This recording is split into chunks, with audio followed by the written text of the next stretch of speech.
The morning of my wedding, I got married in a courthouse basement. Two folding chairs, a clerk I'd met 4 minutes earlier, my veil still in the car. An hour before, my mother had texted, "Cut your father from the wedding, or every one of us walks." My brother piled on, one word, choose. So I did. Just not the way they meant. For 20 years, she'd erased the man standing beside me, buried his name, rewritten the story, taught a whole town to pity her.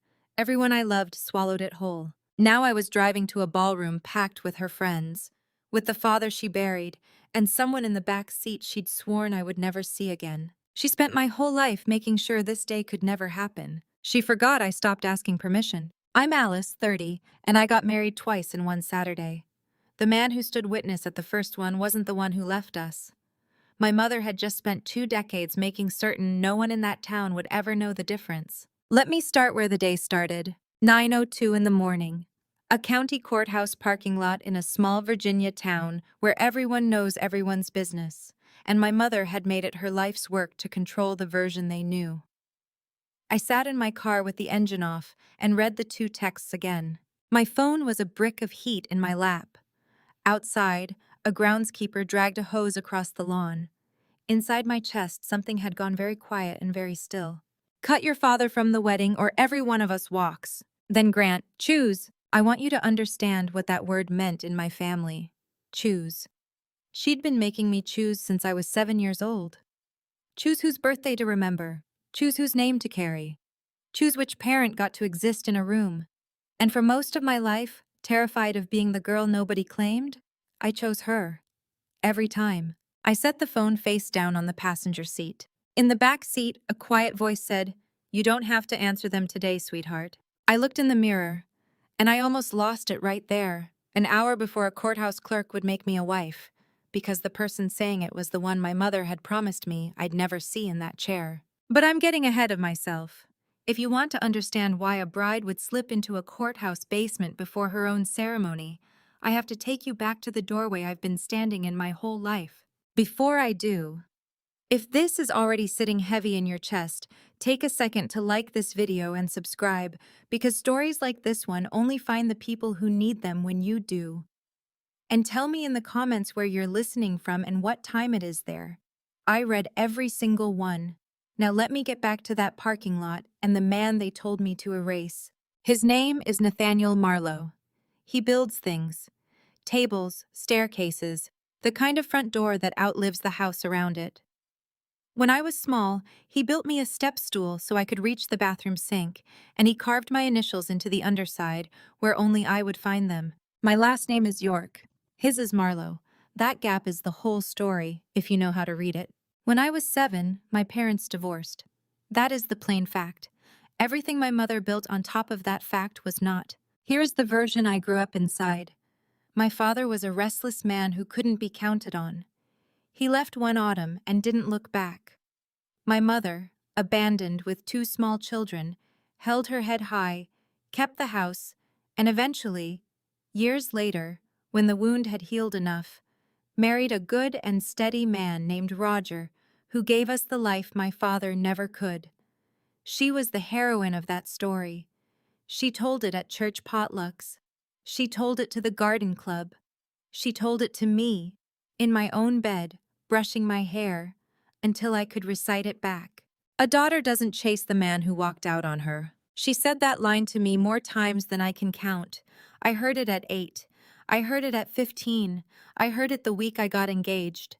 It became the wallpaper of my childhood, so constant I stopped seeing it as a sentence and started experiencing it as weather. She had my last name changed within a year of the divorce. York was her maiden name. She scrubbed Marlowe off my school records, my library card, the little embroidered backpack my grandmother had made. I remember the day the new cards came in the mail. I remember her holding them up like trophies. "There," she said.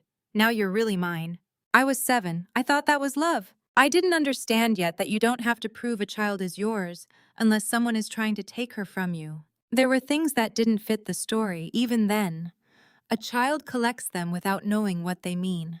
I had a brass compass. My father gave it to me the last real afternoon I remember with him, sitting on the tailgate of his truck. It fit in my palm, cool and heavy, the needle swinging and settling. When you can't tell which way to go, he told me, you stop and you find your own true north. Nobody can find it for you. My mother tried to throw that compass away 3 times. I know because I fished it out of the trash twice and hid it inside a hollowed-out book the third. If my father was the villain she said he was, why did a gift from him frighten her so much?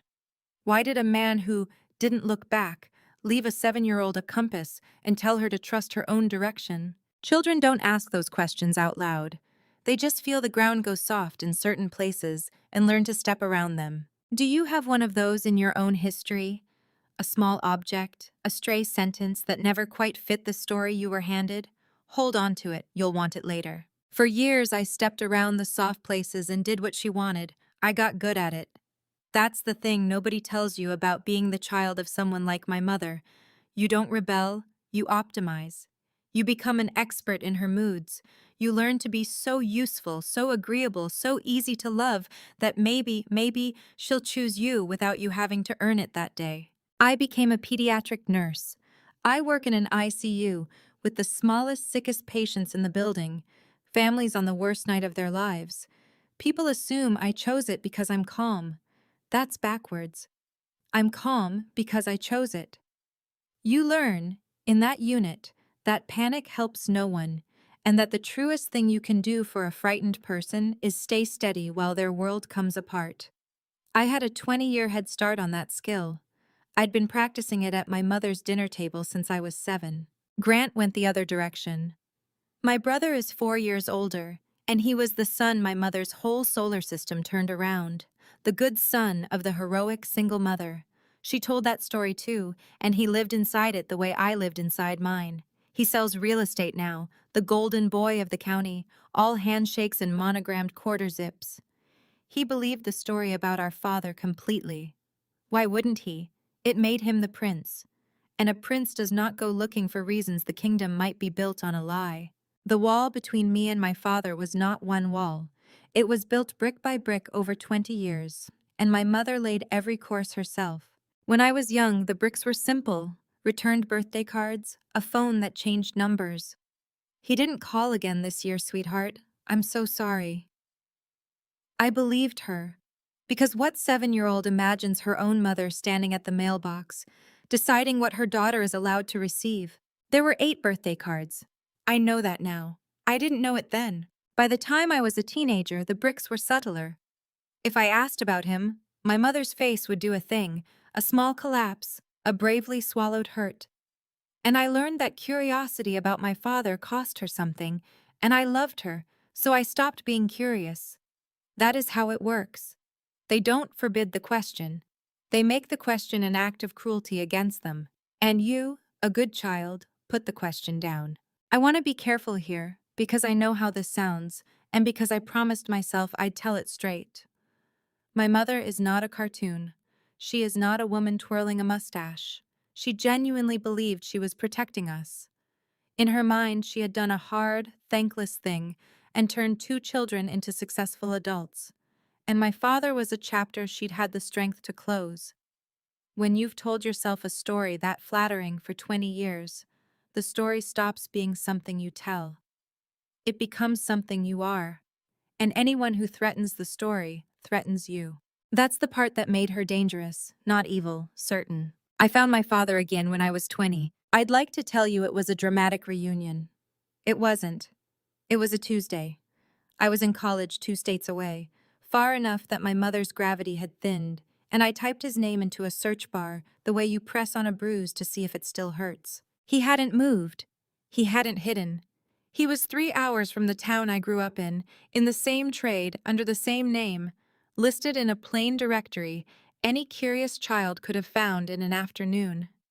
He wasn't a ghost my mother had bravely survived. He was a man sitting by a phone that never rang, in a house he'd built with his own hands, wondering for 13 years why his daughter hated him. I called from a stairwell because my hands were shaking too hard to sit down. He answered on the second ring. When I said, "Dad, it's Alice," there was a silence so long I thought the call had dropped. Then I heard him set something down. A tool, I found out later. He'd been sanding a chair. And he said, in a voice worn down to the grain. I kept your compass working. I check it every year, so it'd be right when you came back. 10 years. That's how long I've had my father back. A decade of Sunday phone calls and long drives and slow, careful rebuilding because you don't repair 13 stolen years in a weekend. He never once badmouthed my mother. Not once. When I asked him why he left, he'd go quiet and say, "That's a conversation for a day you're ready for. It won't do you any good before then." I thought that was weakness, a man too gentle to defend himself. It took me years to understand it was the opposite. He was protecting me from a truth that would cost me my mother, and he'd already lost enough. He wasn't going to make his daughter pay the tab for it. The decade that followed was built out of small, secret Sundays. I'd drive the 3 hours after a night shift, running on gas station coffee and the particular clarity that comes from being awake too long, and he'd have the shop lights on and a project going.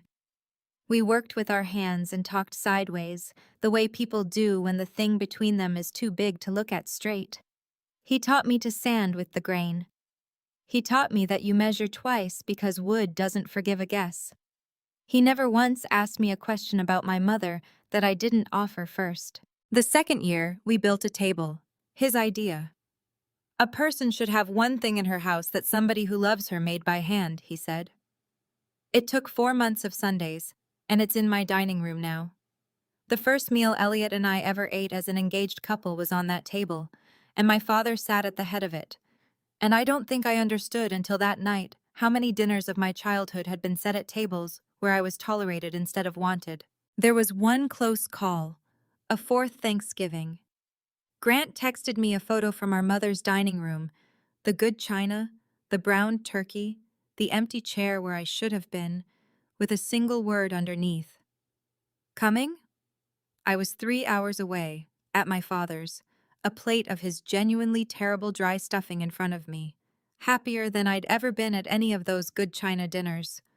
I typed back that I had a shift.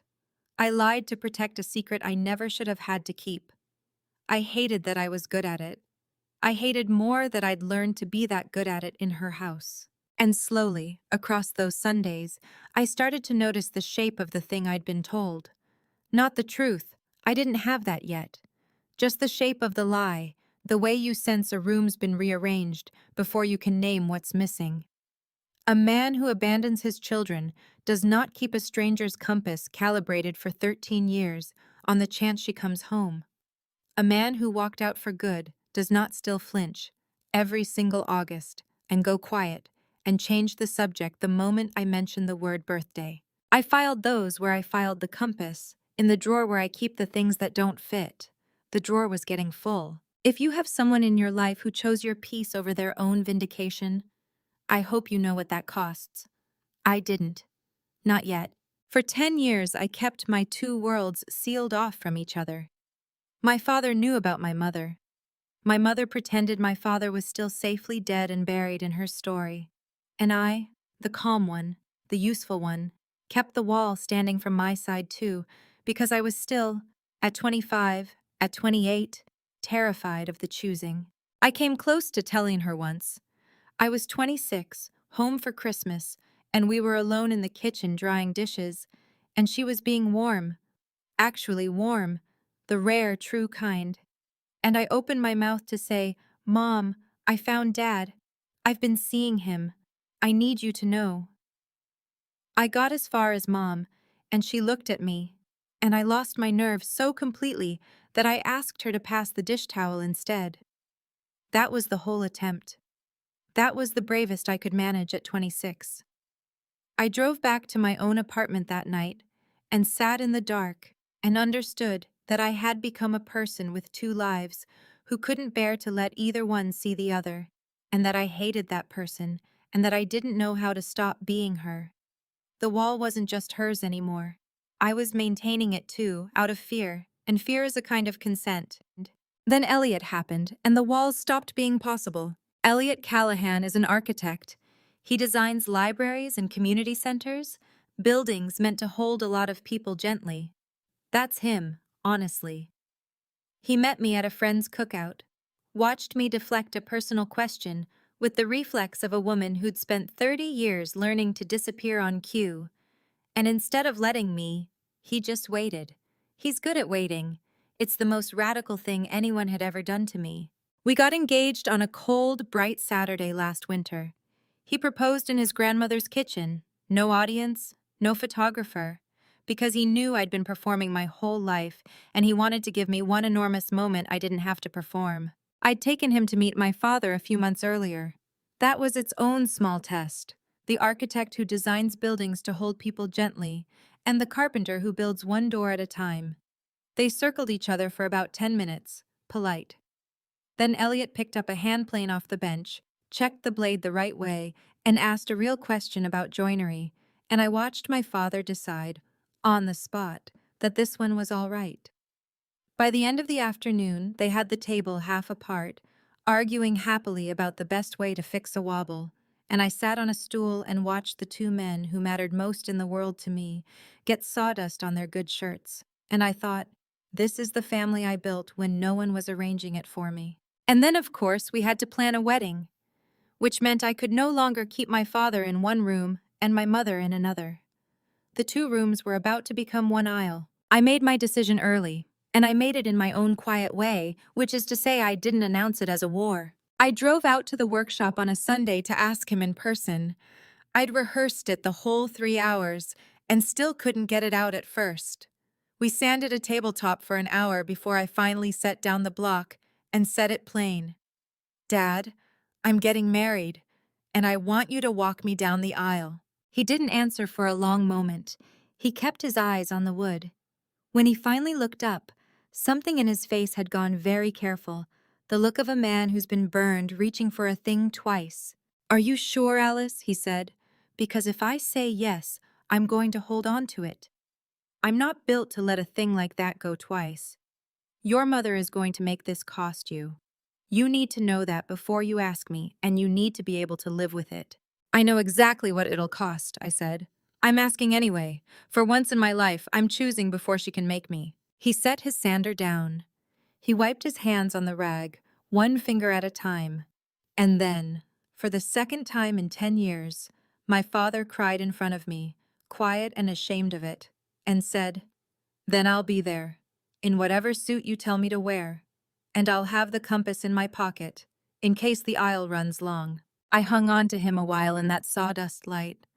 Then I drove home and cried in my car for 20 minutes in the parking lot, and I told myself the hard part was over. It wasn't. The hard part hadn't even started. But I want you to notice something, because I didn't at the time. That was the first decision in my entire life I made before my mother could make it for me.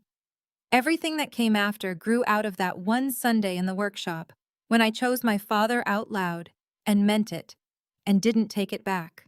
I want you to predict something with me before I go on. Knowing my mother the way you're starting to, what do you think she did when she found out my father was walking me down the aisle? Take a guess. Comment it. Then keep listening, because I promise you the truth was worse and stranger than the guess. She found out the way she found out everything, through Grant. I told my brother, foolishly, because some naive part of me still hoped that at 30, I could hand him a piece of my life and have him hold it carefully.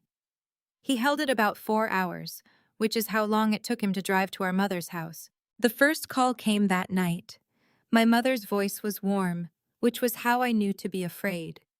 Warm was the sound she made when she was about to reach inside your chest. Sweetheart, she said, Grant tells me you've invited a guest to the wedding. I think we should talk about it before you do something you can't take back.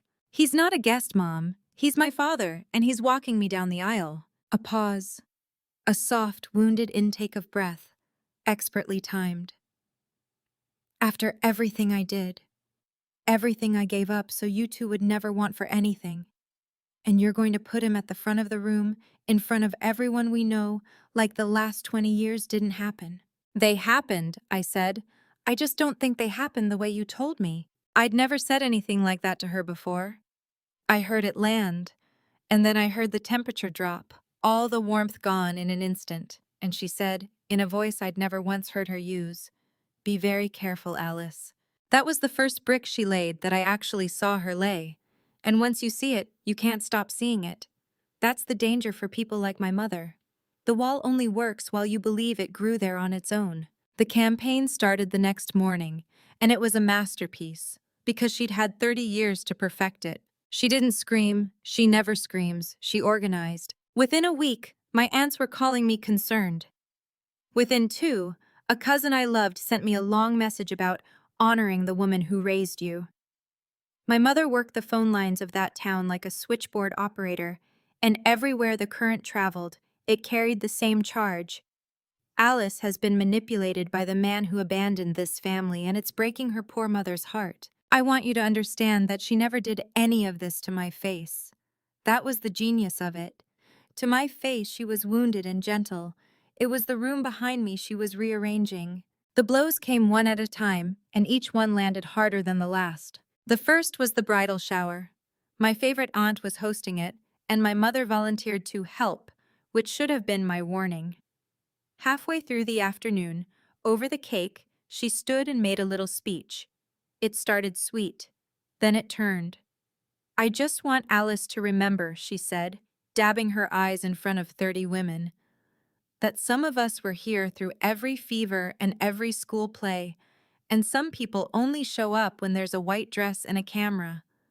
She didn't say his name. She didn't have to. 30 women looked at their plates. I sat there holding a ribbon-covered paper plate of my own shower gifts and felt 7 years old again, learning in real time that a room could be turned against me before I even knew a fight had started. I didn't answer her.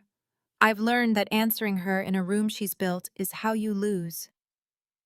I smiled, and I thanked my aunt for the cake, and I went home and shook for an hour where no one could see.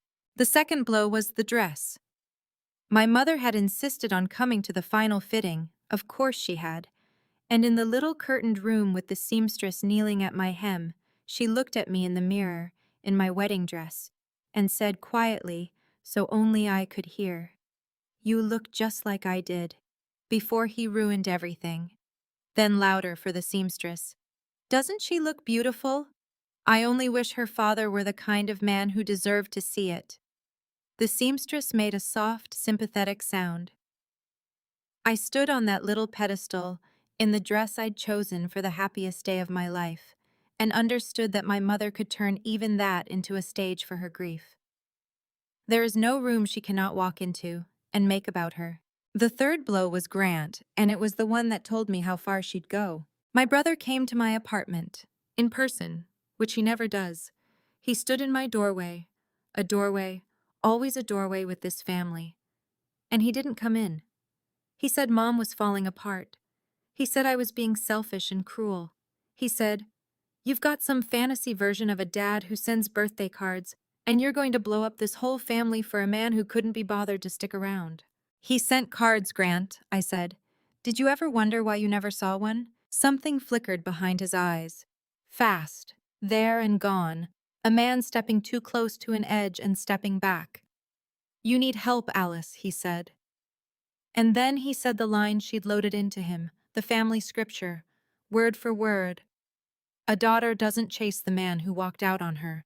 Hearing it in my brother's mouth, in my own doorway, was the moment I stopped hoping he'd be on my side. He wasn't a bad man. He was a loyal one, loyal to a story that made him the prince, and he would defend that story right up until it cost him too much to keep. I didn't know yet what it would take, but there was one crack, and I caught it, and I held on to it. 3 days after the doorway, late, my phone buzzed. Grant. One text, no lead-up. The cards thing, did he really send cards? I stared at it a long time. I typed back, "Ask Cora Bennett." She watched Mom take them out of the mailbox. 3 dots appeared, disappeared, appeared again. Then, finally, "Forget I asked," and nothing more. But I noticed he hadn't said I was lying. He'd asked. A man defending a story he's certain of doesn't ask. He only asks when a seam has started to show, and he's afraid of what's behind it. I put the phone down and thought, there's the beginning of it. I just have to be patient. She recruited Roger too, though Roger's contribution was quieter. My stepfather is a smooth, agreeable man who has spent 20 years being the good and steady husband in my mother's story. He took me to lunch, just the two of us, very reasonable, very kind, and told me that my mother wasn't as strong as she looked, that this was aging her, that surely I could find a compromise, a neutral person to walk me instead. An usher, a family friend, anyone but the man at the center of it. I watched him fold his napkin into precise quarters and I thought, for the first time in my life, why do you care so much, Roger? You're the man who rescued us. His discomfort should have been mild. It wasn't. It was the discomfort of a man standing near a door he badly did not want opened. I filed that away next to the compass, in the drawer where I keep the things that don't fit. The midpoint of this whole story, the hinge everything turns on, happened on a gray afternoon in the spring, about 3 months before the wedding, in a room that smelled like lavender and old paper. My grandmother, Eleanor York, is my mother's mother, and for most of my life she was a figure at the head of every table, a matriarch with a spine like a fence post and a sapphire ring she'd worn since before I was born. She was also the great authority my mother invoked whenever she needed the final word. Your grandmother would be ashamed. What would Nana think? Eleanor was the court of last resort, and everyone understood that Eleanor stood immovably on my mother's side. She'd had a stroke 2 years back, and my mother had moved her into a care residence at the edge of town, and gradually, the way she did everything, taking control of who visited and when. I hadn't had a real conversation alone with my grandmother in a long time. My mother was always there, translating, managing, steering. That spring afternoon, I went to see her without telling anyone. My mother had a garden club luncheon. I signed the visitor book, walked down a hall that smelled of lavender, and found my grandmother by a window with a blanket over her knees, sharper-eyed than I'd been led to believe. We talked about small things, the wedding, Elliot, whom she liked immediately when I showed her his photo, and then she asked, in a clear and ordinary voice, "Is your father walking you?" I froze. In 20 years, no one on my mother's side had ever called him my father. He was that man. He was him. Eleanor said father like it was a plain word for a plain fact. Yes, I said, if Mom doesn't burn the building down first. My grandmother looked out the window for a long moment.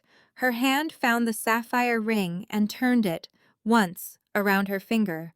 A small habit I'd seen my whole life, the thing she did when she was deciding something. Alice, she said, your mother didn't tell you everything about the day your father left. The room went very still. What do you mean? I said. And she looked at me, 80 years old, 2 years past a stroke, with eyes as clear as the day I was born, and she said, I mean, I've kept my mouth shut for 20 years because I was ashamed of my own daughter, and shame is a coward's reason.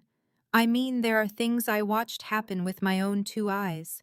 And I mean, I am too old to take them to my grave to keep the peace. I want to stop here at the window with the lavender and the sapphire ring, because this is the moment the wall developed a crack. And I need you to sit in it with me the way I had to. My grandmother did not hand me a folder. She didn't have a recording or a document or a neat stack of proof.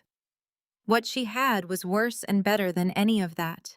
She had been in the doorway, and an old woman who has decided to stop lying is the most dangerous thing in any family built on one. She told me a piece of it that day, only a piece, because a nurse came in with a tray, and because some truths you can only take in one wall at a time. But it was enough to turn my whole childhood inside out like a pocket. She told me my father didn't leave. She told me she was in the house the day it ended, and that what she watched was not a restless man walking out on his family. It was her own daughter, cold and organized, and already 3 steps into a plan, putting him out. I drove home that night on back roads with the windows down, and I did not cry, and I did not call anyone, and I did not confront my mother. I did the thing I'm built to do. I went quiet, and I went steady, and I started, very carefully, to think. Because here's what I understood, driving those dark roads, I could not win this by shouting. My mother had spent 20 years installing herself as the narrator of our family. If I stood up at a dinner table and said, "You lied," it would be my word against hers, and she owned that town, and she would weep, and I would be the ungrateful daughter who broke her mother's heart at the worst possible time. That was the trap. That was always the trap. She fought with public shame and private guilt, and if I fought her the same way, I'd lose. So I wasn't going to fight her the same way. She dealt in stories told behind closed doors. I would deal in the truth, out loud, in front of witnesses who couldn't be managed. She dealt in control over who got to be in a room.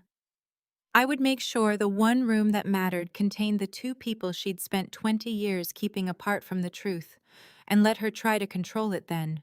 It took me weeks to build the plan, and I built it the way my father builds a staircase, quietly, measuring twice, no wasted motion. The first piece was of the courthouse. This is the part I'm proudest of, and it's so simple it's almost funny. My mother's entire threat, the whole nuclear weapon she was holding over my head, was this: uninvite him, or we ruin the wedding. Everyone will boycott. The day will be a disaster. Your ceremony will collapse. So I took the ceremony off the table. The idea came from a coworker. A nurse on my unit had eloped the year before, and one slow night shift she'd mentioned, offhand, that Virginia has no waiting period. You can pick up a marriage license at the courthouse and be legally married the same hour. No blood test, no delay, just 2 IDs and a witness. I filed it away that night without knowing why. Some part of me was already building the staircase. 2 weeks before the wedding, Elliot and I drove to the county clerk's office on our lunch hour. It was the least romantic room I've ever stood in. Fluorescent lights, a laminate counter, a bored clerk, a laminated sign about processing fees. We filled out a form, showed our licenses, paid, and walked out into the parking lot legally cleared to marry anytime we wanted. Elliot held the paper up in the sun and grinned at me. So we could just do it, right now. Almost, I said. There's one more thing I want first, and one more person who's going to stand up for me when it happens. Because that was the whole design, and I want you to see the shape of it, because it's the part I'm proudest of. My mother's entire weapon was the threat to ruin the wedding, to empty the room, to make the ceremony a disaster. So I decided the ceremony would not be the thing that made me married. We arranged a small civil ceremony for the morning of the wedding itself, at the courthouse, at 9:45, with a clerk and 2 witnesses I chose. By the time I ever set foot at that venue, I'd already be a wife. If the family ruined the ceremony at the venue, it wouldn't matter. Elliot and I would already be married, legally, permanently, on our own terms, in a basement room with folding chairs.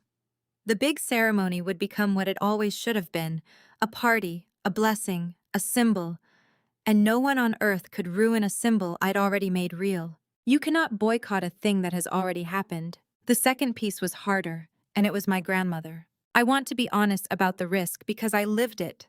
I did not know, going in, whether Eleanor would actually stand up when it counted. She was 80. She'd stayed silent for 20 years. Every time I let myself hope, a colder voice reminded me that the safest thing an old woman can do is keep the peace, and that my mother controlled her calendar, her care, her days.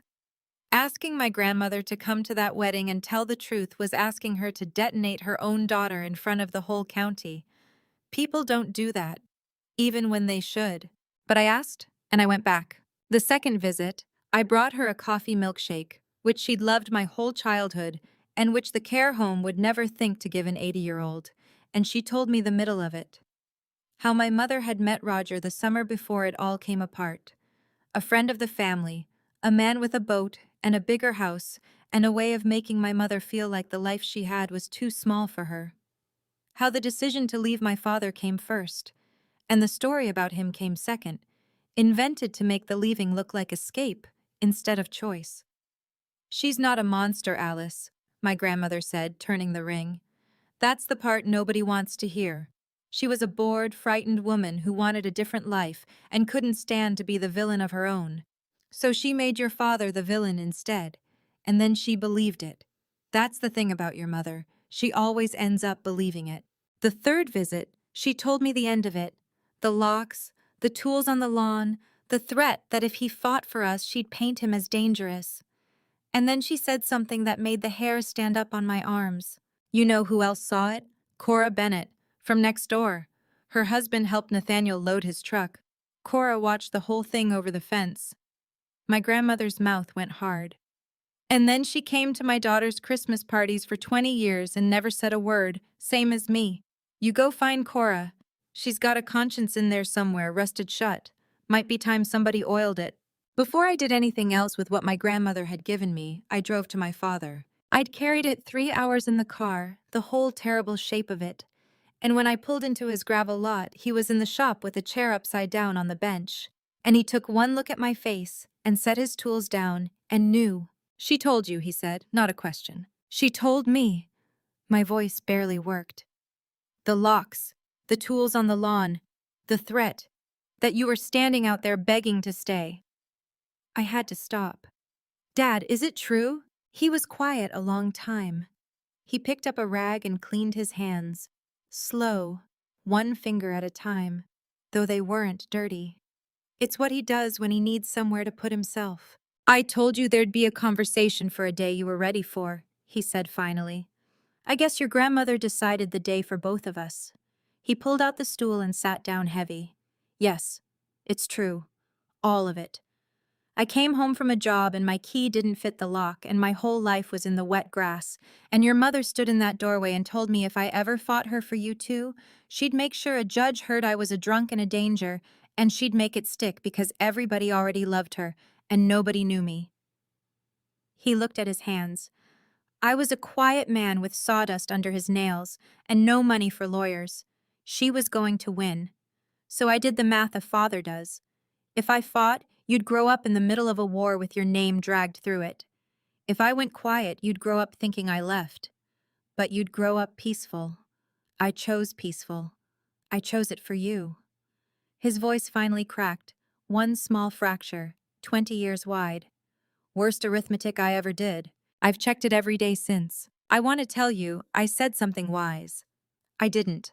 I crossed that shop, and I put my arms around my father the way I hadn't since I was 7 years old. And he held on to me like a man who'd been told he was allowed to, finally, and neither of us said anything at all for a while. When I could talk again, I asked him the thing that had been sitting on my chest. The cards. Nana said you sent cards. He nodded at the workbench. Every August. First few years, anyway. They came back returned to sender, so eventually I stopped mailing them. A pause. I kept writing them, though. Didn't mail them. Just kept them. He didn't offer to show me, and I didn't ask, because they weren't evidence and this wasn't a trial. They were a father's grief, kept in a drawer, the same drawer where I kept a compass I'd fished out of the trash. We'd been keeping the same secret from opposite ends of a lie for 20 years. I'm going to fix this, I told him. Not with a fight, my way. And I need you to trust me, and I need you to be at that wedding no matter what she does, because she is going to do everything. He took the compass out of his pocket and set it on the bench and let the needle settle. I've been ready for 10 years, he said. Point me where to stand. Then I went to find Cora Bennett. I found her at the same house, one street over from where I grew up, older and rounder and delighted to see me until she understood why I'd come. Then she got very busy with the tea. I didn't push her. I've learned you can't force a door. You can only leave it unlatched. I told her plainly what my grandmother had said and what I was planning, and that I wasn't asking her to do anything except know that the truth was going to come out either way, and she could be on the right side of it, or she could keep her tea. Then I left my number on her counter and went home. I didn't know if she'd call. I only knew I'd loosened the latch. Here is where my mother nearly won, and where I understood exactly who I was dealing with. She found out I'd been visiting my grandmother. The care home keeps a visitor log. My mother is on the emergency contact list. It took her one phone call, and within a week the rules at that residence changed. Visits by family now required advance notice to the primary contact. A note appeared in my grandmother's file about confusion and distress after visits. When I showed up unannounced the following Sunday, a very apologetic staff member told me my grandmother was resting and not up for company today. She was locking the door. Literally. She was going to run out the clock, keep me away until after the wedding, and make sure the one witness who mattered stayed sealed in a lavender-scented room where her version couldn't be challenged. That was the night I sat on the floor of our half-decorated house. That was the real bottom of it, not the empty seats at the venue. That came later. This.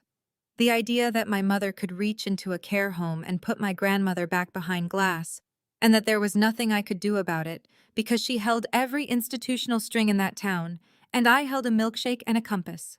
But my grandmother, it turned out, had one string my mother had forgotten she couldn't cut. Eleanor York was of sound mind, and she had a telephone, and she used it. She called me herself from the phone by her bed, and her voice was pure iron. "So, she's decided I'm confused," she said. "Isn't that convenient?" "Alice, listen to me. I have signed myself out of nicer places than this. On the morning of your wedding, you send your father to the front desk with a clean shirt and a firm handshake, and I will walk out of here on my own 2 feet and let my daughter try to explain to a building full of witnesses why she wants to keep an old woman from her granddaughter's wedding." A pause. "I'm not asking her permission, and I'm not going in the back door. You'll pick me up yourself, and your father will be driving." That's who was in my back seat, in the courthouse parking lot, when the text came. My grandmother, wearing the sapphire ring, the one person my mother would have bet her life would never sit in my car. There was a small false floor before the day, and I'll tell it fast because it nearly ended everything. 10 days out, the venue coordinator called me, apologetic and cornered. My mother had adjusted the arrangements. She'd contacted the officiant, a minister from her church, a man who'd known her for 30 years, and expressed grave concerns about family instability at the event. She'd rearranged the seating chart so that my father, if he came at all, was placed at a table near the kitchen doors. And she'd told the coordinator sweetly that the grandmother won't be attending. She's not well enough, so please don't hold a seat. For one night, I believed she'd won. I sat on the floor of our half-decorated house with my back against the wall, and Elliot sat down next to me, and I said the truest and smallest thing I'd said in months. "I don't think she's ever going to choose me. Not even for one day. Not even this one." That's the wound, if you want to name it. Under all of it, I didn't need to beat my mother. I needed her one time in my life to look at a room and choose me over her story, and I was finally old enough to know she never would. Elliot didn't argue with me. He didn't say it wasn't true. He just took my hand and said, "Then let the people who do choose you fill the room instead. There are more of them than you think." I picked myself up off that floor, and I made 2 phone calls I should have made weeks earlier. I called every person I actually wanted at my wedding. My friends, my co-workers from the unit, Elliot's enormous warm family, the handful of relatives who'd quietly reached out to say they were with me. And I told them the truth, plainly, no drama. My mother is trying to force me to erase my father, and she may pressure some of you to stay home. I'm not asking you to take a side against anyone. I'm just telling you where I'll be standing and who'll be standing with me, and I'd love for you to be there. I braced for excuses. I got the opposite. My charge nurse, a woman named Fran who has seen me hold it together on the worst nights of families' lives, said, "Honey, I've watched you sit with dying children and not flinch. I am not going to miss watching you finally stand up for yourself." What time? 2 of the girls from my unit swapped their shifts so they could come. Elliot's mother called me back within the hour and told me his whole side, all of them, aunts and uncles, and a battalion of cousins, would be there early and seated up front, so your father won't walk you toward a single empty chair on his side. She said it fierce, like a promise, and I had to put the phone down and breathe. And then the quiet defections started, the ones that surprised me most. A cousin I'd assumed was firmly my mother's texted, "I got the concerned phone call. I've been getting the concerned phone calls my whole life. I'll be there." An uncle who'd sat silent at every family dinner for 30 years called just to say, "Your grandmother raised your mother, and even she can't stomach this. That tells me everything. I'm coming." One by one, people I'd written off as hers turned out to be nobodies. Just tired, like me, of pretending. Elliot said it best, sitting on that floor with me. "There are more of them than you think." He was right. My mother had spent 30 years convincing me the whole town was hers. It had never once occurred to me to simply ask. And I called the officiant myself. I didn't accuse him, I just told him calmly that there had been a misrepresentation, that my father was very much my father and would be walking me down the aisle, and that I'd understand if he wasn't comfortable, but I needed to know either way. There was a long pause on the line. Then he said, "Alice, I've known your family a long time, maybe longer than I've understood it. I'll be there, and I'll marry you to that young man with my whole heart." I hung up and I thought, she taught a whole town to pity her. But pity is a thin thing. It doesn't hold up next to a bride telling the truth in her own steady voice. I saw my mother once that final week, from across the produce section of the grocery store. She didn't see me. She was holding court by the cut flowers with two women from her church, and she had the serene, generous glow of someone who believes she has already won. I was close enough to catch one sentence. "It's handled," she was saying, waving a hand light as anything. "She'll come around. They always do." She had no idea. That's the part I keep turning over. She stood there, certain, radiant, telling her friends the story was under control, and 3 towns over, her own mother was already deciding what dress to wear to burn it all down. My mother had spent 30 years so sure she was the only one holding the truth that it never occurred to her to check whether anyone else had been in the room. I put down my basket and walked out without buying anything, and I did not feel triumphant. I felt the particular sadness of watching someone stand confidently on a floor you know is about to give way. She had one more blow in her, though. She saved the cruelest one for the night before. We'd arranged a small rehearsal at the venue the evening before the wedding. Just Elliot and me, the officiant, my father, and a few of the people standing up with us. It was supposed to be a quiet 20 minutes. Walk the aisle, mark the spots, go home early. My mother came anyway. She swept up the gravel drive in the last of the daylight with Grant a half step behind her, and she was carrying a garment bag over one arm like a peace offering, and I felt my whole body go cold, because I knew that whatever this looked like, it was a maneuver. "I'm not here to fight," she said, holding up a hand before anyone could speak. "I'm here as your mother. I brought my dress. I've decided—" And here her voice caught beautifully. "I've decided I can't miss my only daughter's wedding, no matter how much it hurts me.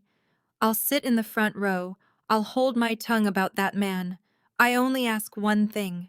She turned to my father then, and she smiled, and she said, in a voice like honey over a razor, "That you let Grant walk her down the aisle, her brother, her family, not a stranger she found on the internet." There it was, the whole thing wrapped in a bow.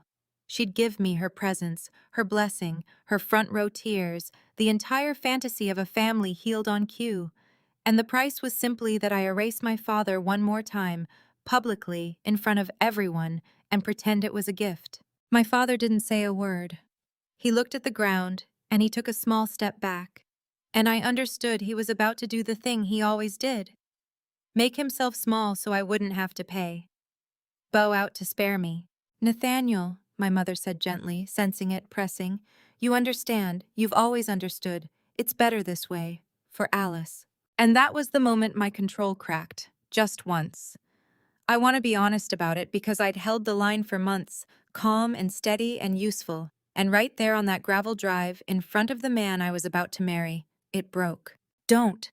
My voice came out wrong, thin, shaking.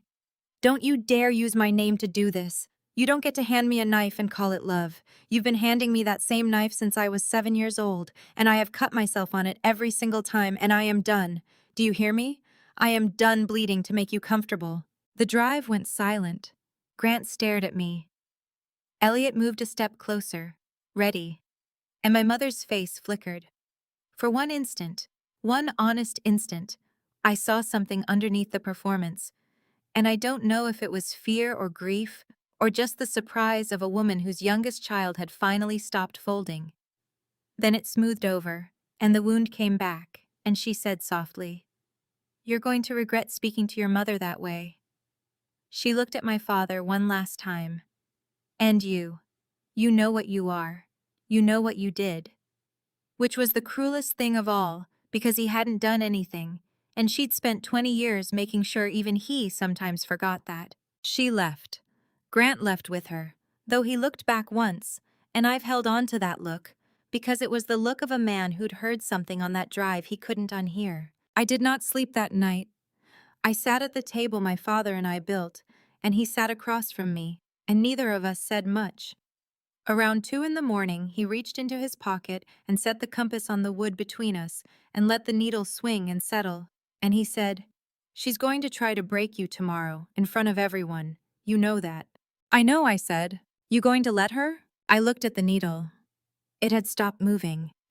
It pointed the way it always pointed. Steady, indifferent to every lie that had ever been told over it. "No," I said, "I'm not." Then the day came. I woke before dawn in Elliot's grandmother's guest room, in a house that smelled like coffee and old books instead of my mother's lavender. And for a long time, I just lay there and let myself be afraid. Then I got up and did the thing I do best. I got steady. Elliot's grandmother, a tiny, fierce woman named Josephine, who'd raised him and loved me on sight, made me eggs I couldn't eat and told me a story about her own wedding to keep my hands busy. My friends came at 7 to do my hair. Somebody put the veil in a garment bag. And when I was dressed before anyone could see, I did the one private thing I'd planned. I took my compass, my own, the twin of his, out of the drawer where I'd kept it hidden since I was 7, and I tucked it into the little pocket sewn inside my bouquet ribbon, where it would ride down the aisle against my hands. Find your own true north. I wanted it with me when I did. My father, meanwhile, was 3 towns over, keeping a promise. He walked into that care home at 8 in the morning, in a clean gray shirt with his hair combed flat, and he went to the front desk and, my grandmother told me this part later, delighted, retelling it a dozen times, he set his hands on the counter and said, in his low, steady voice, "Good morning. I'm here for Eleanor York. She's signing herself out to attend her granddaughter's wedding, as is her legal right as a resident of sound mind. She's expecting me. I'll wait right here while you get her ready." There was a note in her file, of course. There was a primary contact to call. A young aide, flustered, started to say something about policy, about notice, about Mrs. York's daughter. And my grandmother, who had been dressed and waiting by her door since 7 with her cane in her hand and the sapphire ring on her finger, called down the hall in a voice that could strip paint. "I am 80 years old and I am not a prisoner. That man is my ride. Get my coat." They got her coat. My father drove her the 3 towns back with the windows cracked and the radio low, and he told me later she talked the whole way, 20 years of it, everything she'd swallowed, pouring out of her over the county roads. At 9, they met me and Elliot in the courthouse parking lot. And that's when my mother's texts arrived, right on schedule, because of course she'd try one last time in the final hour. It's what she does. She waits until you're most afraid, and then she offers you the deal. Cut your father from the wedding or every one of us walks. Choose. I looked at my father in the driver's seat, gray-suited, steady, the compass a small weight in his breast pocket. I looked at my grandmother in the back, sapphire ring on her finger, chin up.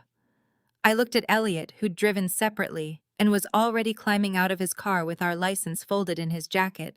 And I put the phone face down and I said, "Let's go get married." The courthouse ceremony took 11 minutes. There is no aisle in a courthouse basement. There's a laminate floor, a state flag on a stand, a window unit rattling in the heat, and a clerk named Denise who does this 40 times a week and still teared up.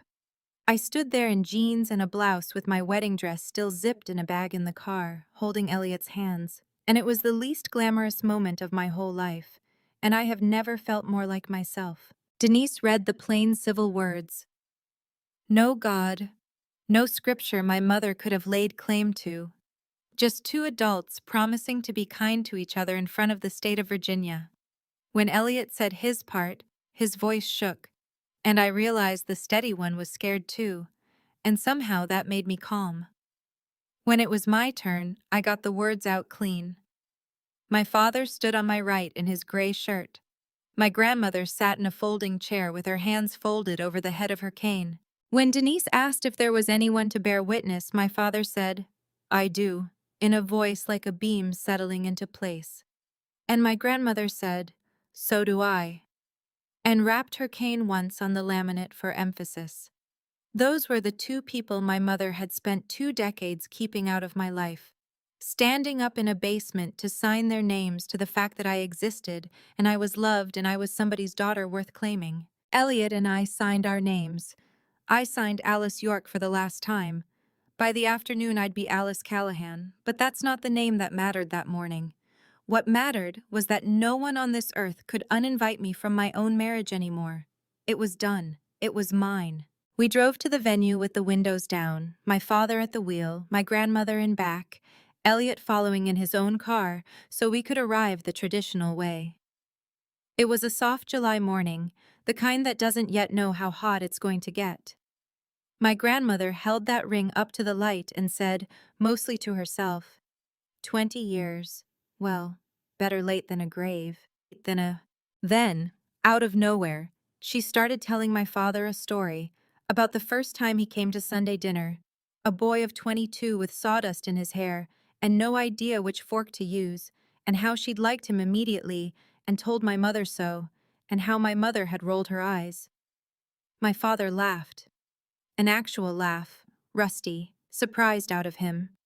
And I sat in the front seat of that truck, listening to my grandmother and my father trade memories of a man and a young woman from before I was born. And it hit me, quietly, that this was the first car ride of my entire life that felt like being inside a family. Not a performance of one, the real thing. Windows down, an old woman laughing, a good man driving, a compass tucked in my bouquet. I let myself have it for the length of one country road, because I knew what was waiting. If your family ever handed you an impossible choice, their approval or your own life, I want you to sit with what my grandmother just said.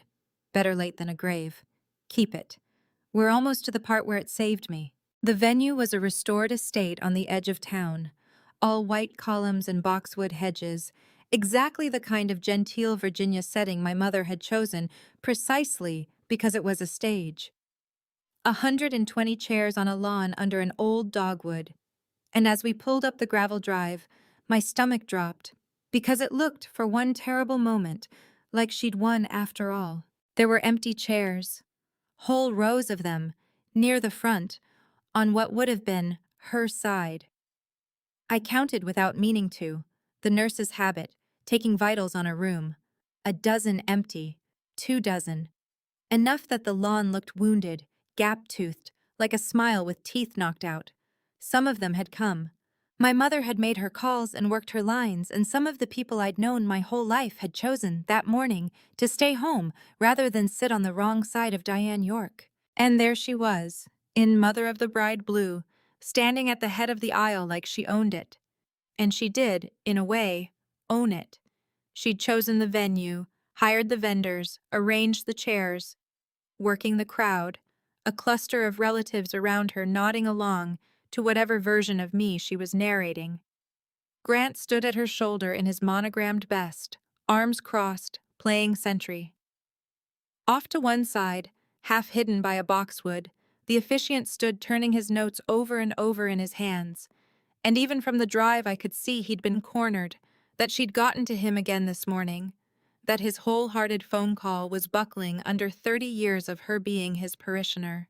My father slowed the truck to a crawl on the gravel and took it all in, and I felt the day tilt underneath me. Alice. He said my name gently, not taking his eyes off that lawn. I'll do it, if you want. I'll stay in the truck, and I'll let your brother walk you, and it'll be a beautiful wedding, and nobody has to fight. His hand stayed steady on the wheel. I've had you back for 10 years. I don't need a walk down an aisle. I need you to be happy today. Say the word and I'll disappear the way she wants. I'm good at it. I've had practice. And here's the lowest I got. The truth of it, because I promised I'd tell it straight.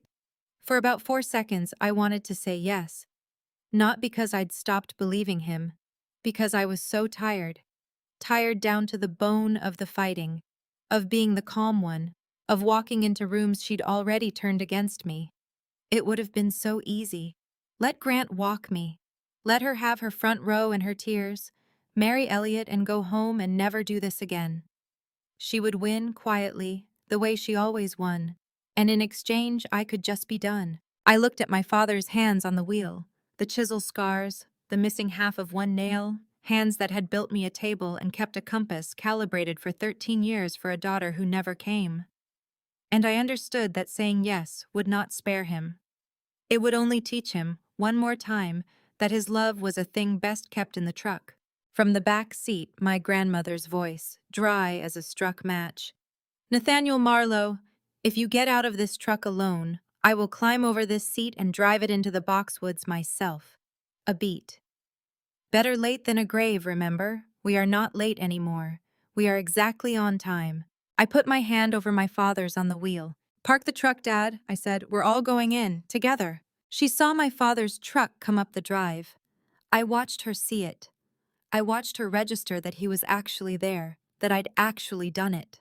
And I watched her face harden into the expression I'd feared my whole life. The one that says the story is being threatened, and the story will be defended at any cost.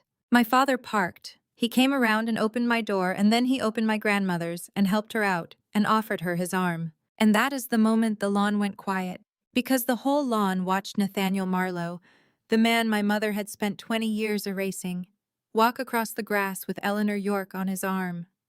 The matriarch, the final word. My mother's own mother, whom she had told the entire county was too ill to attend, choosing, in front of everyone, to arrive with the villain of the story. My mother's face did something I'd never seen it do. It came apart at the edges. She recovered fast. She always recovers fast. She swept toward us across the lawn, and she pitched her voice low and urgent and loving, the voice for managing a scene. Mother, my God, you shouldn't be out of the home. You're not well. Let me get you sat down somewhere quiet. I'm perfectly well, Diane, my grandmother said. Not loudly, but the lawn had gone silent enough that it carried. I've been well for 2 years. You just found it convenient to tell people otherwise. I felt the crowd lean in. You can feel it, when a room's attention turns. It's a physical thing, like weather. My mother's smile stayed on her face by force. You're confused. Let's not do this here. Alice. She turned to me and the warmth came out again. The reach into your chest warmth. Sweetheart, look what you've done.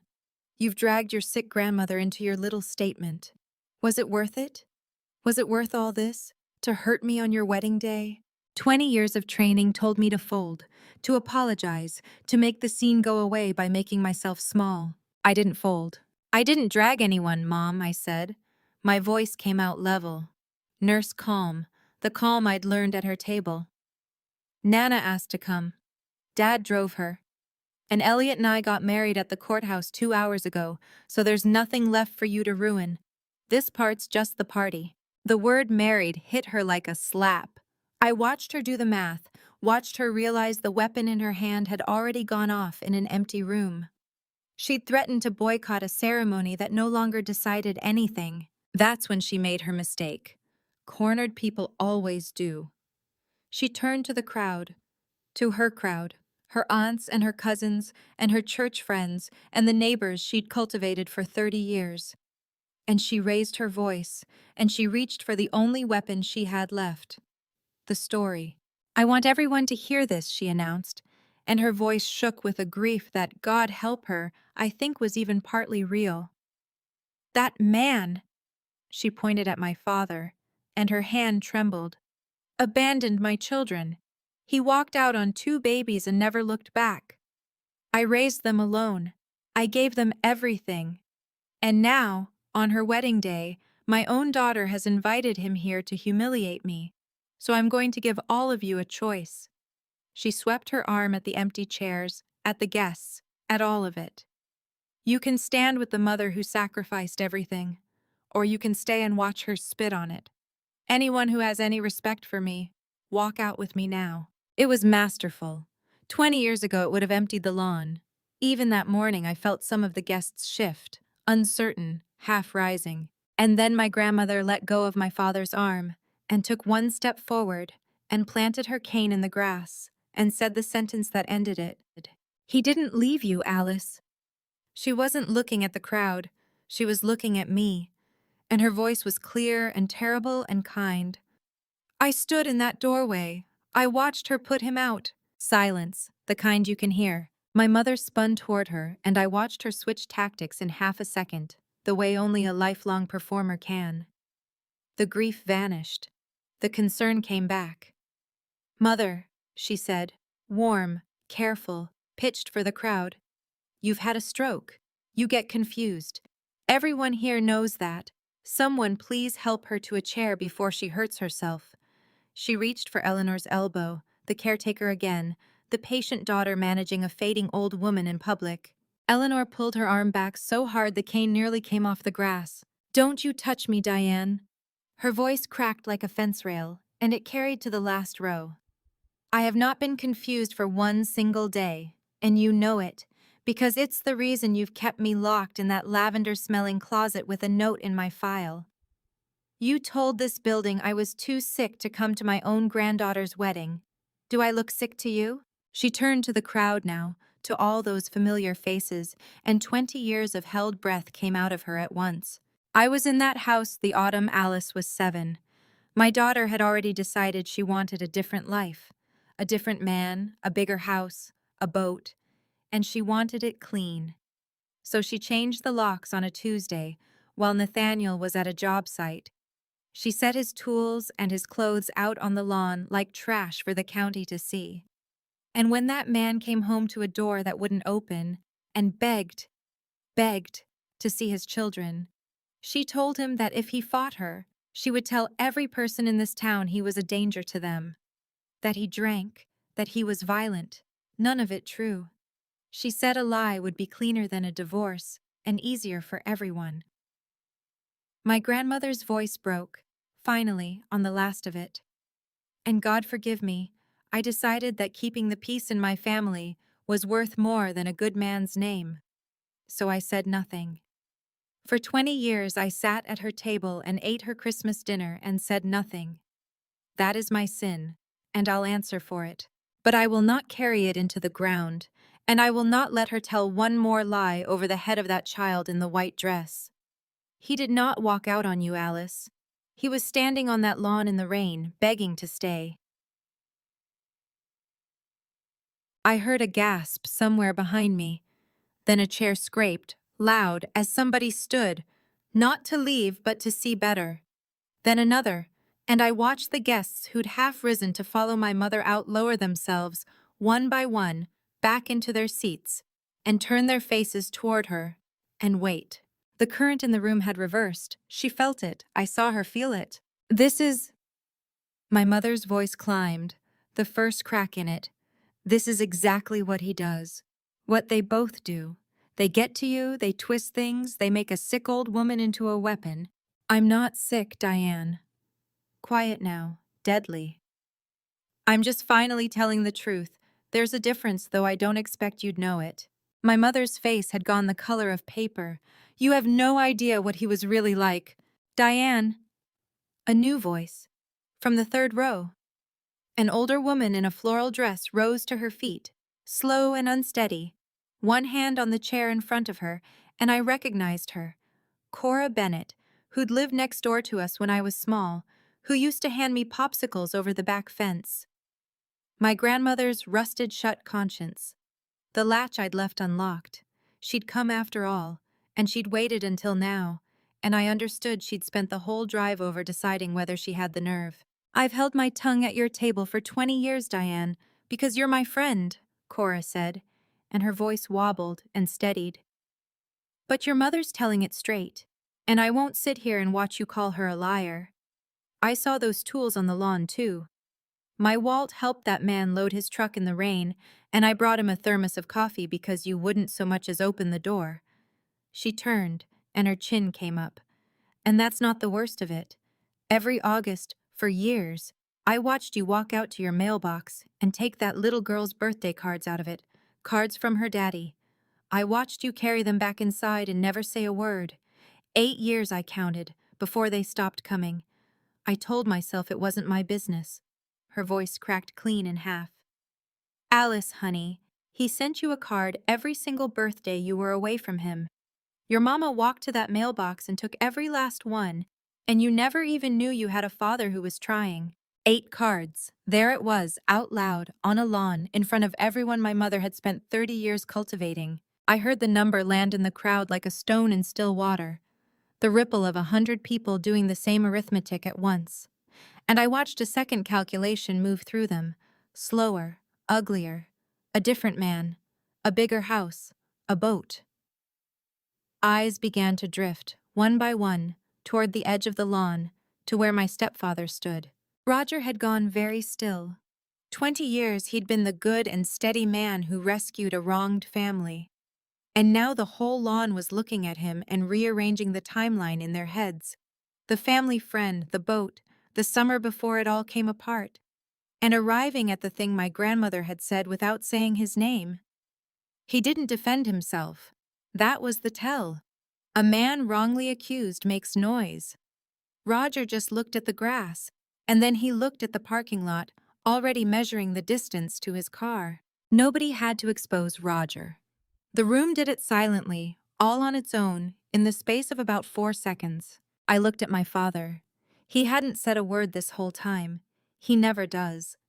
But 2 tears had run down into the gray stubble on his jaw, and he was looking at me with the expression of a man who'd waited 20 years to not be the villain in his own daughter's story, and had stopped believing it would ever come.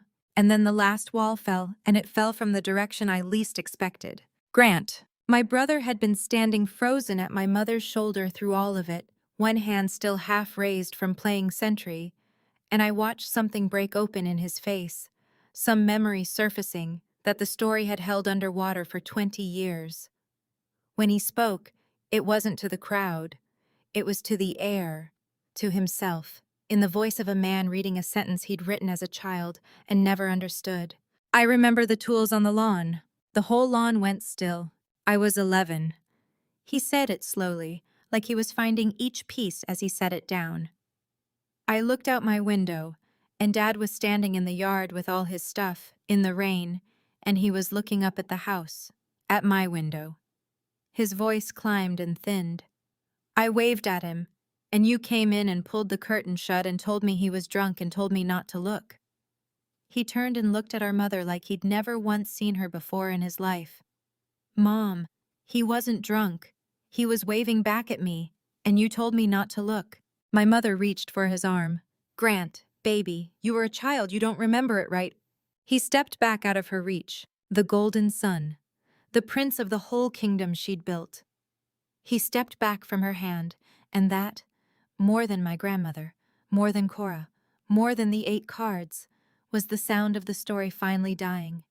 Because a story only lives as long as the people inside it agree to keep telling it, and the last believer had just stopped.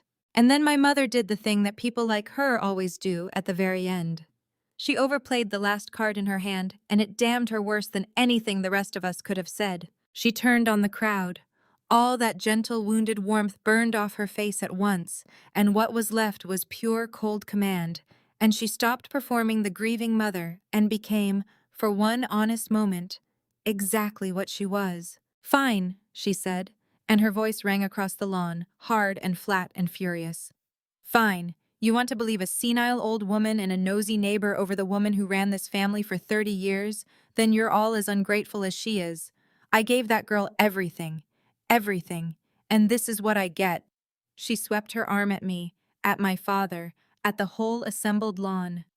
Well, none of you are welcome in my home again, any of you. I'll remember who sat there today. Every single one of you. She meant it as a threat. It landed as a confession. The entire crowd had just watched a grieving, blameless mother turn, in the space of one breath, into a woman keeping a list of who to punish. Nobody moved to follow her. Nobody rose.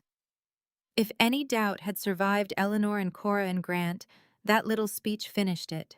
She stood alone in the middle of the lawn she'd chosen for a stage, in her mother of the bride blue, and looked around at all those faces, and she did not weep, and she did not apologize, and she did not crumble the way the movies say villains crumble. That is not how people like my mother end. She drew herself up. She smoothed the front of her dress, and she walked to her car with her chin high, alone. Roger followed her a moment later, silent, A man watching a door he'd spent 20 years holding shut swing wide open, not meeting a single eye on his way to the parking lot. Grant did not go with them. He stood where he was, staring at the grass where our father's tools had never actually been, in a yard 3 towns away, 20 years ago. 2 car doors closed, gravel under tires, and then they were gone and the lawn was very quiet and very full. I'm not going to tell you the whole ceremony that followed. Some things belong to me, but I'll tell you this. If you've ever had to sit in the wreckage of a family story and figure out which parts were ever true, if you've ever had to choose your own peace over someone else's comfort, I hope you find the people who'll stand up in your doorway when it counts. And if you're the person standing in a doorway right now, deciding whether to keep a peace that costs someone their good name, don't wait 20 years. That's all I'll say. Don't wait 20 years. My grandmother took the sapphire ring off her own finger, right there on the lawn, and pressed it into my palm, and closed my fingers around it. It was warm. This was going to your mother, she said. It's going where it should have gone. You find your own true north, Alice. You always could. She'd never heard my father's words. She'd found the same ones on her own. My father walked me down the aisle under the old dogwood, and the 120 people who'd stayed rose to their feet, and it was not a silent room. He had the compass in his pocket the whole way. I could feel it against my hand where it rested on his arm. Here is the aftermath, because I know you'll want to know. My mother and I do not speak. That is my boundary, and it is mine, chosen freely, on my terms. Not a punishment, just the truth of what's possible. She has never once said she's sorry. Last I heard, in her version, she is the wronged mother whose ungrateful children were poisoned against her by a manipulative old woman and a manipulative old man. Some people never stop narrating, even to an empty room. I've made my peace with letting her have the story. I just don't live inside it anymore. Roger moved out before the leaves turned. I heard it from Cora, who hears everything. 20 years of being the steady man who rescued a family, undone by 4 seconds of arithmetic on a lawn. Nobody had to say his name. The town said it for him. He and my mother rattle around separate now. Each of them, I imagine, still certain they were the wronged one. The floor gave way under both of them at once. Grant and I are finding our way back, slowly, the way my father and I did. It's awkward and halting and real. Last month he drove 3 hours to sit in my father's workshop and say he was sorry. And my father, who is a better man than any of us, handed him a chisel and said, "Come on then, let's build something instead of talking about it." That's a start. That's more than I had a year ago. My grandmother came to live near us. She has good days and hard ones, and on the good ones, she sits in my kitchen and tells me things about my father, the real man, the young husband she watched get put out on a lawn, filling in 20 years I'd been robbed of, one afternoon at a time. And my father walks a little taller now. He'll never get those years back, neither will I. But he told me something on my wedding night, standing under that dogwood after nearly everyone had gone, that I'll leave you with. I said I was sorry it took me so long, that I'd believed her for so many years. He shook his head. He took the compass out of his pocket and held it up so the needle could swing and settle in the last of the evening light, and he said, "You were a kid holding a map somebody drew wrong on purpose. That's not getting lost, Alice. That's being lied to. And look." He tilted it toward me, the needle steady, pointing home.